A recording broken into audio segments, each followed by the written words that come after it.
how are you guys going about finding deals that are off market?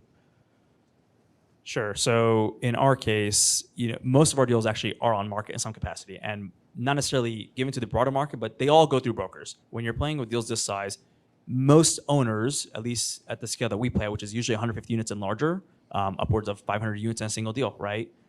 It's rare that you're going to find an owner who's going to say, yeah, let me just give it to somebody off market versus let me give it to a broker who has all the relationships and can give me the best bang for the buck, right? The most value out of it. So in our case, a lot of our sourcing comes through relationships, and there can be some deals where the broker will preempt sending it to the market and just let us buy it directly because they know we're reliable. And a lot of the people on the other side of the table who they're selling, they usually have some sort of time frame that they have to meet. For example, if they're coming up on a 7-year project and the end of that is coming, well, they got to sell. There is no chance to hold and just wait for a better deal. But they want somebody who's going to be certain that they're going to be able to close. Certainty to close is probably the most important variable in our business here. And they're willing to take a cut of several $1,000,000 to ensure that. So in our case, we have a good track record behind that. We have the relationships. They know that we've never failed to close on a deal. We can raise money pretty darn comfortably. So that's a lot of how we get brought to the table in the first place, and people come to us, as well as in our technology piece, we've developed the whole process where we really look at more deals than anyone else out there. And I think part of where the value in that comes from and how it's really benefited us is that in the past, call it 2-3 years or so, everything has gotten more expensive, including real estate, obviously. Multifamily is no exception to that. And what you find is that there's also been a lot of other people with all the capital that's flowing out around out there that they have entered the game, either as a newcomer or they just never really knew what they're doing long term in the past, and they've just gotten lucky. And the reality is, it's not that hard to put together a couple $1,000,000 between you and some buddies, whatnot. Everybody in this room can put together a couple $1,000,000. What does that allow us to do? When you get the loan from the bank, you can buy a $10, $20, $30 million property. Not that difficult to do, and a lot of people have been doing it. And the problem is that some of these inexperienced people, they're willing to bid up these properties to prices that just don't make sense anymore. They can pitch whatever they want to the investors, but in reality, we know it's probably not going to pencil out. But their investors aren't going to know that until 5 years down the road, and they realize that, wow, I was promised 20 plus, but it's only 13. What the heck, right? You lost the time, and there's really no recourse for that. Mm-hmm. So in our case, we look at a lot of volume to ensure we can pick those diamonds, like I mentioned earlier. But what's also interesting too, and how we've evolved, is that we can raise money no problem, like I've said. So what that's allowed us to do is play at a much larger level. Anybody can raise a couple $1,000,000. That's not hard. It's hard to raise tens and 20s and hundreds of millions of dollars.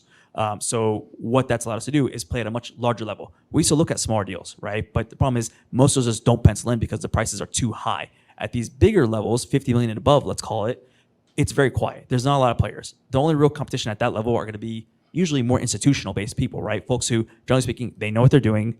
They've been in the game for a long time. And they're pretty greedy with their returns. And you know what? We're happy to take those returns and give them to our investors. So that's going to be a pretty interesting way for us to keep evolving and growing. Now, that said, of course, you have to have the buy-in of the lender and people who are willing to give you that kind of capital and trust in you. But we've got the experience and tracker and the reporting behind all of it. And they've been comfortable doing that. So that's been an interesting way for us to kind of evolve into that game and how we're being able to continue to source good deals, even as prices have gone more expensive and the market has gotten a lot more competitive. But maybe the thesis of kind of your question, it usually does come through relationships of sorts. We're not really going off market, sending letters or anything like that.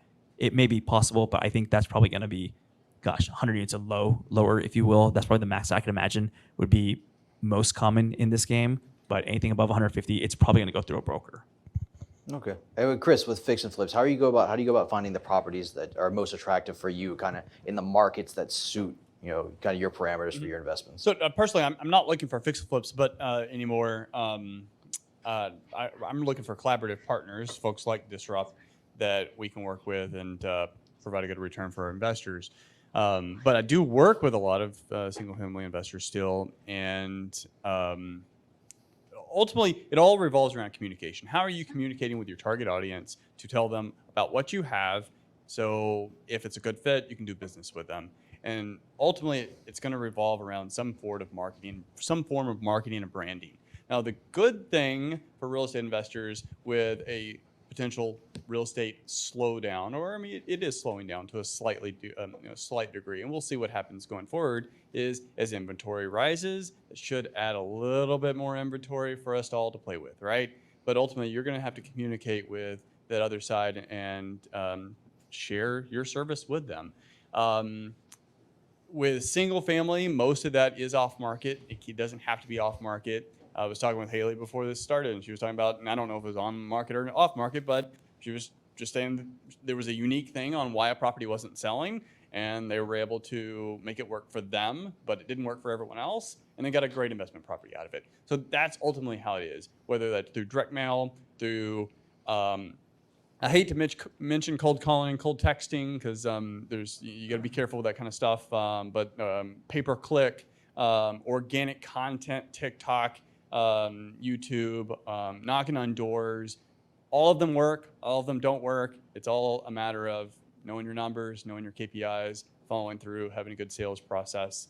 But beyond all that, you still need to maintain a branding play outside of your direct marketing play. That's something that you have your pillar content, whether it's on Facebook or whether it's on like YouTube or your website, that ultimately attracts. Because there's two types of marketing. You've got your outbound marketing, that's you reaching out to them.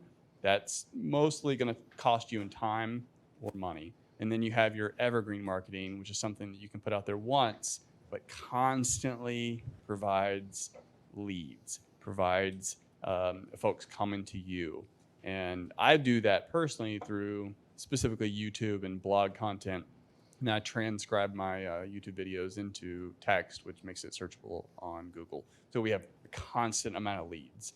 Now you can do that on foreclosures, you can do it on evictions, you can do it on raising private money, which is what I'm doing now, to make sure that you have that constant flow of leads. It's a slower process, but you can also do them both simultaneously.